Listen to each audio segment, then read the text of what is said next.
Oh boy, here we go, the Activepedal. Hype smothers these things like syrup over pancakes. Trust me, I've felt it just as much as you. It works in a novel, unusual way, it costs so much, and it's made by Simucube.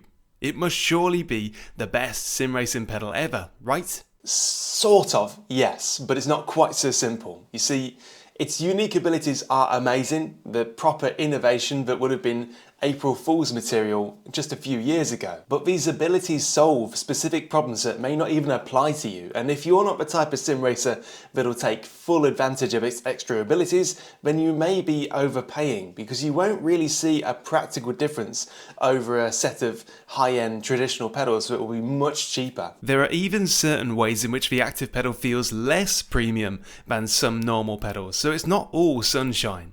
It's brilliant new technology, but you certainly need to be the target audience for Activepedals to be worth the cost, so in this review I'll be lining up all the things I think you need to know to help you decide if that's you. Before I begin, please be aware that Simucube has provided the Activepedal Pro unit featured in this video free for review. That's what's made this video even possible.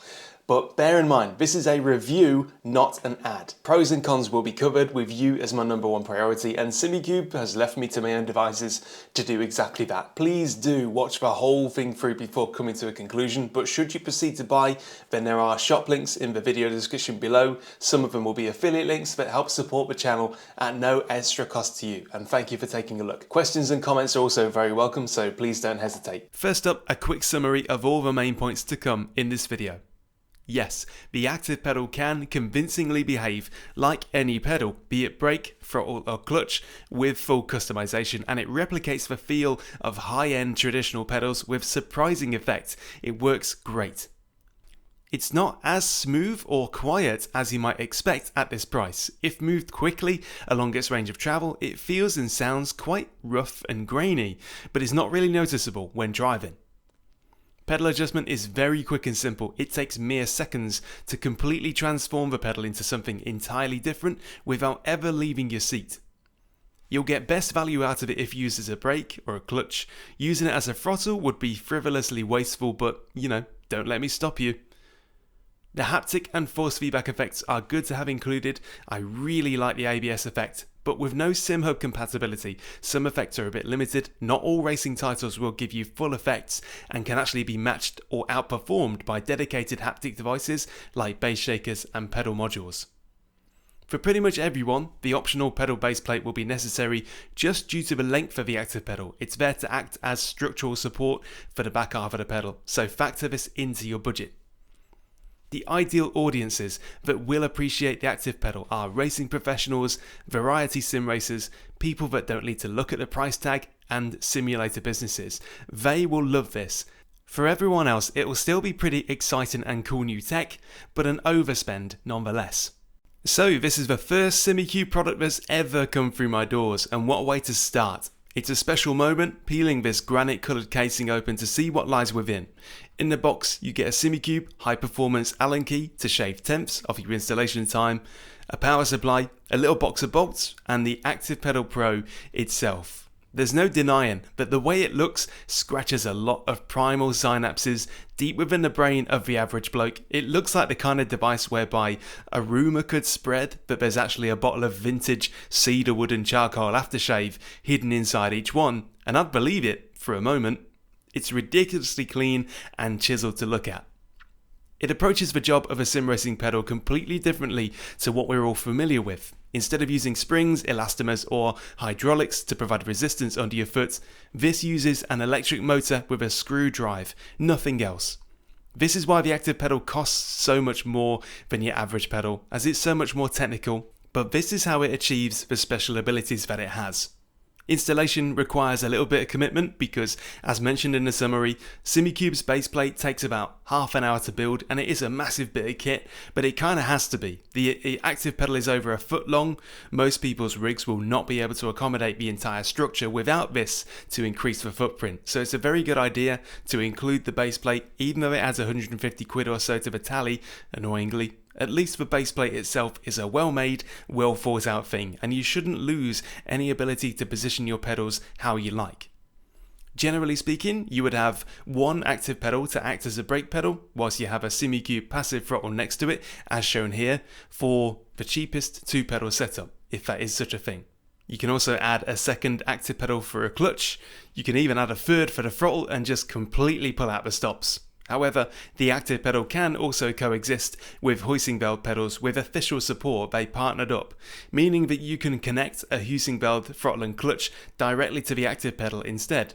But other pedal systems can just operate side by side with it too. Here you can see I've got my VRS throttle and clutch flanking the active pedal. The choice is yours though. It would be nice to one day see Simucube release a passive clutch just to complete the set. They've done a good job with the passive throttle, which will be covered in a video following this one. Power and USB cables go into the back of the pedal body. The USB connects to Simucube's link hub device and from there into the PC. And Simucube's tuner software communicates with it at the other end. Take my advice here, read the first time setup manual. It will save you some confusion as you do have to perform an initial software update before the pedal will work. You wake these pedals up from standby from within the software, and pressing the start device button and hearing the pedal move into its rest position is an unusual thing. You assign the pedal with a job to do. It can be your throttle, clutch, brake or handbrake even, perhaps an indicator of future accessories. You can then adjust the pedal's resting position until it's in a place you're comfortable with, and this is where you'll understand the sheer convenience of being able to do all of this without leaving your seat or turning a single Allen key beyond initial installation.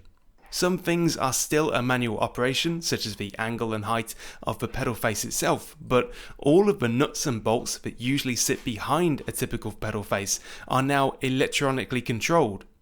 The first way I tested the active pedal was on brake duty. What will surprise you at first is the pure strength of the pedal. This model is the new Activepedal Pro with a 110 kg pedal force limit, and if you put it there, it'll be rock solid. This was one of my main concerns going into this, something that I needed to feel to believe. Could a reactive motor truly emulate a proper physical traditional high-end pedal, one with no preload, no slack and high forces? Could it really do that with zero discernible delay? Well yeah, it does it perfectly fine. It's lightning quick and extremely convincing, and sure enough, when I'm racing I completely forget that I'm using a pedal with a mechanism like no other. I prefer fairly stiff brake pedals with a low amount of travel and not much preload, and it nails it perfectly well. I'm not sure why I was skeptical or believed that somehow an electronically resisted motor would be noticeably different and that I would be able to tell the difference, but that's why it was so interesting to try this out. Tweaking the force curve bit by bit and pushing the pedal until you find a profile that matches the feel you're specifically looking for is really convenient. What would usually take 2 or 3 spanner-in sessions on traditional pedals, getting in and out of the rig and being glad it's over when you're done, now takes 10 seconds without leaving the seat. Whatever pedal you want, this can do. This also means that with this, there's no need to shop around to try and figure out what pedal set might suit you best. Even if you had all the money in the world, that was still something you needed to research. This is effectively 100 different high quality brake, throttle and clutch pedals in one box. And so that means that nobody should struggle to find their perfect match here. That means that if somebody comes up to me and says, money no object, what pedal set should I get? The answer is now just 2 words, Simucube active pedals, because I wouldn't need to know anything about their preferences to be like long travel, short travel, hard brake, soft brake, long throttle, whatever, it doesn't matter. I wouldn't need to know anything about them because they would be able to configure all of this themselves on the spot in their rig without any trouble. That's what really sets this apart. Active pedals can legitimately be anything and they can do it well. Nothing illustrates the new world of possibility here more than the fact that you can quite literally download pedal profiles so you can try out new settings. Want to see how Heikki Kovalainen sets up his F1 pedals, or how Tony Kanaan sets up his IndyCar? Pick them from the profile list, and whatever active pedals you have, whether you have 1, 2 or even 3, they will morph into and assume the characteristics of that profile, so you can try their exact recommended setup, no guesswork. Further to that, you can create your own profiles and switch between them in the same way. This is something that a lot of people would truly have loved to have been able to do, and they've been waiting for a product to appear that would let them do it. Well, here it is. However, this unique system comes at a cost, and this time I don't mean money. This thing surprised me how effective it was at emulating a really good high-end traditional physical pedal. However, it also kind of surprised me how kind of rough and noisy it was while it was doing it. There's something really strange about this. If you're using an active pedal in a long travel, fast moving style, such as a throttle or a clutch or a long brake, long soft brake, you can hear in this clip how the mechanism produces kind of a scratchy, scrapey noise.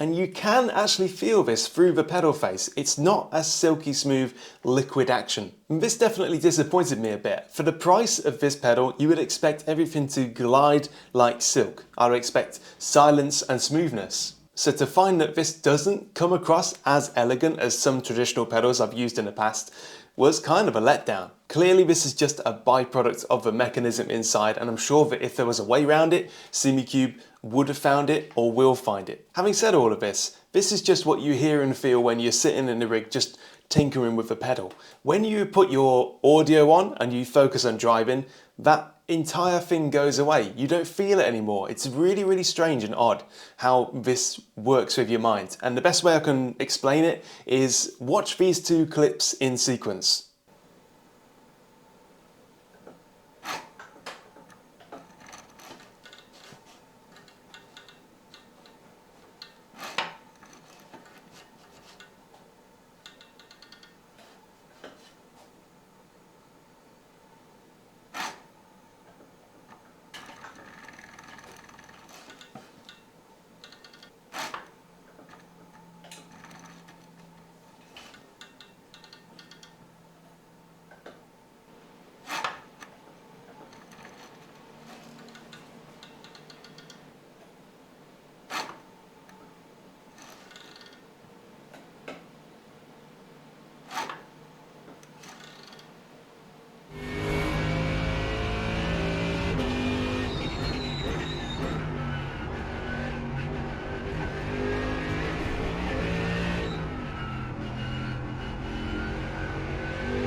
Notice how in the second clip, because you can't hear the active pedal work, your mind just perceives it to be smoother. And the same thing happens when you actually use it and drive with it.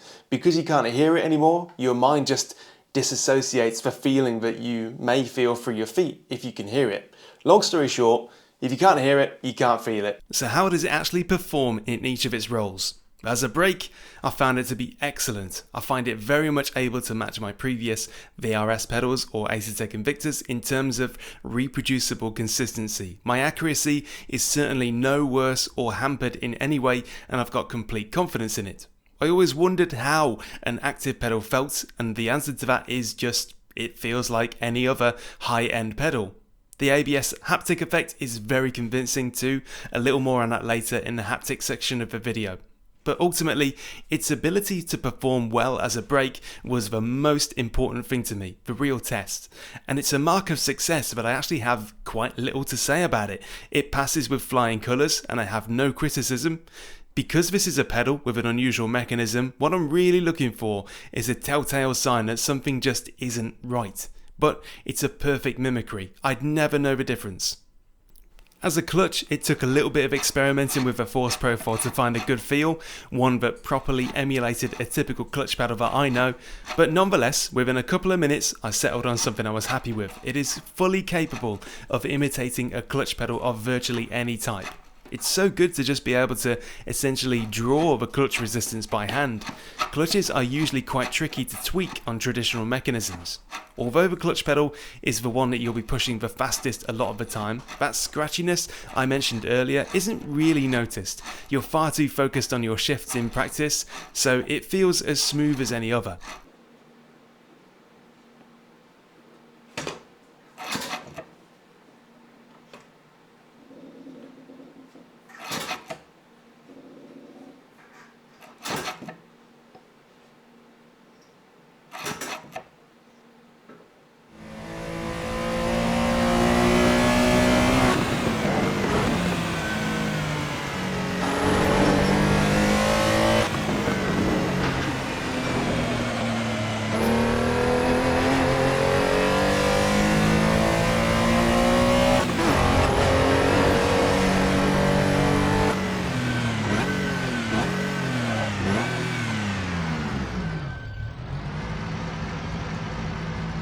Clutches can feel vastly different from car to car, so having the ability to swap and switch is where this shines. This will be just as important as the brake pedal to some people. Using it as a throttle is perfectly fine, but you do hear and feel that mechanism noise more prominently because resistance is low and pedal speed is high. It's more noticeable here.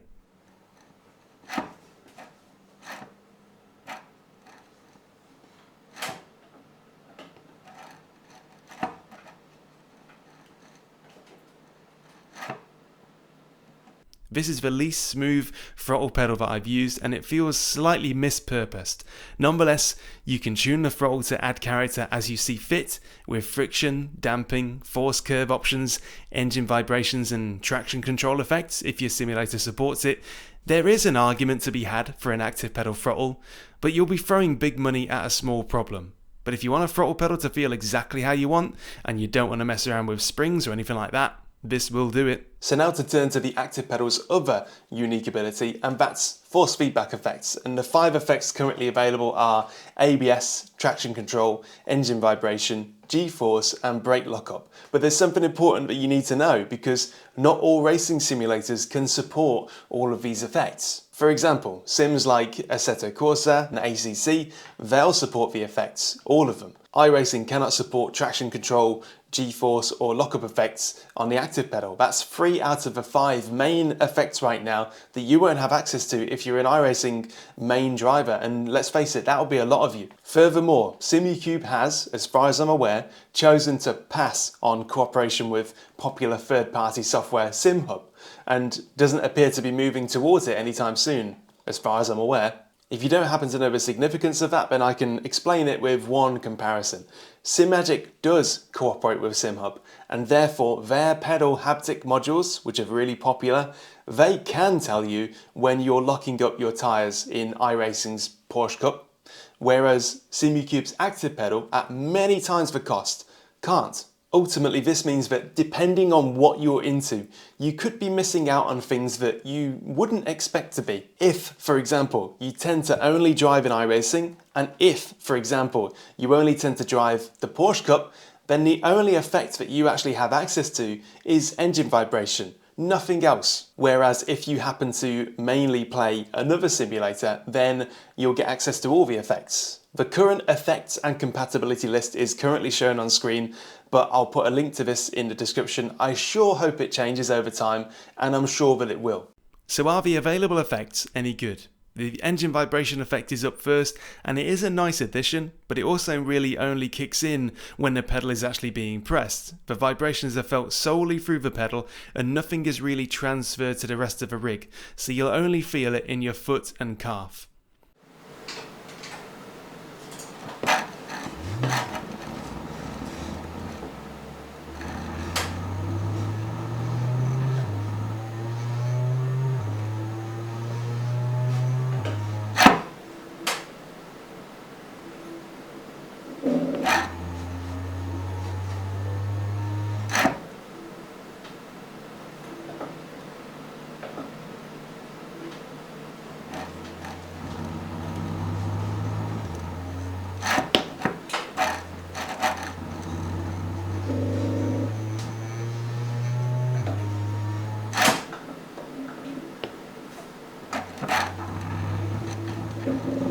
As engine vibration effects go, I do much prefer the warmer, more encompassing effects of a butt kicker for this particular job. So this is why I said in the summary that the haptic effects can be matched or surpassed by dedicated devices.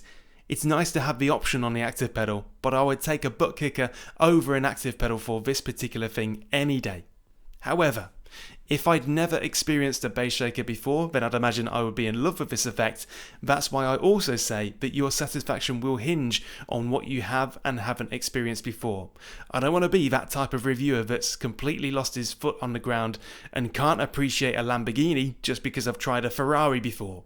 All I'm saying is that you can get better results for cheaper in this particular department, so don't hang your hat on the haptics too much. The ABS effect, however, is superb, very convincing and realistic. Not that I know what a race car ABS system feels like, but I sure know how a road car one feels like, and this is a very good representation of it. Driving in iRacing's GT3s, for example, the ABS effect helps clearly define the line between just enough and a little too much. I definitely do like this, and it does make a difference to consistency, being able to feel that directly in your braking foot, right at the source. This is perhaps the one effect where the active pedal really is king, so if you require distinct and convincing ABS, this is the pedal for you.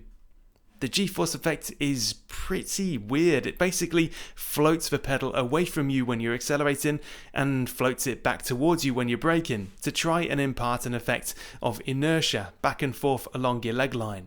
It does kinda achieve that effect when you're accelerating, but when you brake, it's just too slow to react, and it just tends to slowly compress your braking leg in an unnatural way that I didn't get on with. I didn't enjoy this effect, but it does show potential if it was able to be tuned more freely. Brake threshold vibration is an effect that does not rely on the simulator's data to work. It's just a manual waterline that you set, and the pedal will listen out for it via its own sensor, nothing else. So if you set the threshold to 70%, for example, it will shake to alert you once you hit that level, regardless of whatever's happening or whether you're even in a simulator at all. And that could be a continuous shake, like resting your foot on a nervous chihuahua, a short buzz just to let you know you've passed that threshold, or a mix of the two.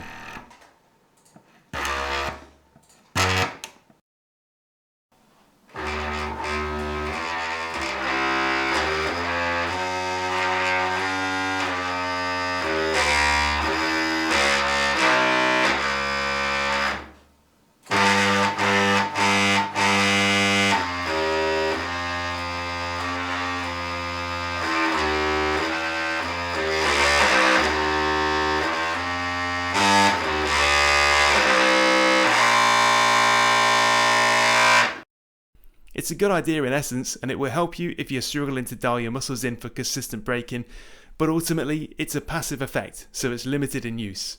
For example, the correct brake threshold for a straight line braking zone might be 70%, but for a curved entry it might be 40%. This effect can't dynamically react to any of that, so whilst it might assist you for straight line braking, it won't for curved entry, but something is better than nothing, so it's there if you want it. The lock-up effect works well for cars without ABS. If the brakes lock, the pedal can shake to notify you according to the intensity you set. But as mentioned earlier, not all simulators pass lock-up information on, so whilst it works great in Assetto Corsa and others that do share that info, if you were hoping for this effect to help you out with iRacing's unassisted braking cars like Formula, Porsche Cup or GTE, then you'll be out of luck because the effect doesn't work with iRacing. The best you'll get for now is the brake threshold setting I just talked about. Again, other haptics that do work with SimHub can work out when you're locking up in iRacing and can produce that effect. Simucube's active pedal can't, and they really need to address gaps like that in order to truly claim the crown. Hopefully they'll work it out. My overall judgment of the Simucube active pedal's force feedback effect is kind of a mixed bag. The ABS effect is absolutely superb, really convincing, properly excellent. No other pedal could possibly do it better than this because they don't have the mechanism to do the brake sort of bubbly pumping effect that ABS can do. That ABS effect, in fact, would probably be worth it on its own for a lot of people. It is just that good. In most other areas though, the effects kind of feel a little bit like window dressing, maybe a little bit underdeveloped. Like I say, that could change with time. And I'm just going to say it, SimHub compatibility would go a long way to resolving this, and I don't know why they've chosen to skirt around that. Because there are effects within SimHub that I do use day to day with my butt kicker, and I would use with the Activepedal, such as gear shift bumps and just a better, warmer engine vibration mechanism. Simucube does say that working on the Activepedal effects and adding more stuff is a priority for them, so they are developing this, and maybe a year from now this will all be a little bit different. But right now, today, it does sting a bit to think that the Activepedal's effects ecosystem, it may be powerful, but it's more limited than it really should be. Now I know that between that Simagic P1000s with haptics and the butt kicker, I've kind of been spoilt with haptic effects before touching the Activepedal. So these haptic effects weren't quite as new and exciting and mind-blowing as they would be if you've never touched haptics before. So I am conscious of that. If this Activepedal was my first brush with haptic effects, then I would imagine it would be really exciting. For me personally, if I had to choose between the haptic effects of an Activepedal or the haptic effects of the butt kicker, it's the butt kicker all day long, no question. In general, I can summarize the Activepedal Pro like this. It can be any pedal and it does it scarily well. If you're hoping that the basic core feeling is somehow better than the traditional high-end pedals you can get right now, then you'll be disappointed because it isn't. It's essentially the same. But it's pretty amazing that this pedal can electronically morph and change into a high-end pedal of any kind and do it well. That is genuinely an accomplishment. Because it's so expensive, it kind of feels like it's actually a successful tech demo, like witnessing somebody coming in fifth on the Tour de France on a bicycle made of glass. The impressive element is that the glass bike performed on par with all the established rules of bike building. And the same thing is kind of happening here, because I think a lot of people, including me, are so impressed by this new curious approach performing so well that counts as a success in itself. Even if most of us will never buy this, we're all still rooting for it because we're hoping that the technology will trickle down and scale down and one day reach us, and I'm sure it will, because the way everybody is reacting to this, including brands and companies, they're all scurrying to come up with something kind of similar. I'm sure it will. Because of its blend of high quality abilities that remove inconvenience while still performing extremely well, I would say that the Activepedal is objectively the best overall sim racing pedal available. However, it's not the best value one, not even close, not even in the form of this cheaper Activepedal Pro, and I wouldn't stretch to buy one with my own money. The benefits don't really apply to me, but I can see how they solve what felt like unsolvable problems for some. The people who will buy this will need those unique abilities to get over a practical problem that only the Activepedal can solve. Or they won't sweat too much at the price to begin with and just want the newest and best, and they will get it. If neither of those sound like your situation, then I can at least tell you that you're not missing out on anything that could fully justify the leap for the average sim racing enthusiast, but this is still well worth admiring. Simucube should be proud of themselves because ultimately, even after I tempered expectations a bit and thrown water over the hype for you and me, you can bet we all absolutely still want one. And that's it, and thank you for watching. I hope this was entertaining and informative and answered some questions you may have had. But by all means, if anything remains unanswered, stick a comment down below, a question, whatever you want to know, just ask and I'll try to answer as quickly as I can. Please remember to check the description below for places to buy the Activepedal Pro, some of which may be affiliate links that support me at no extra cost to you. But thank you very much for checking them, and cheers again.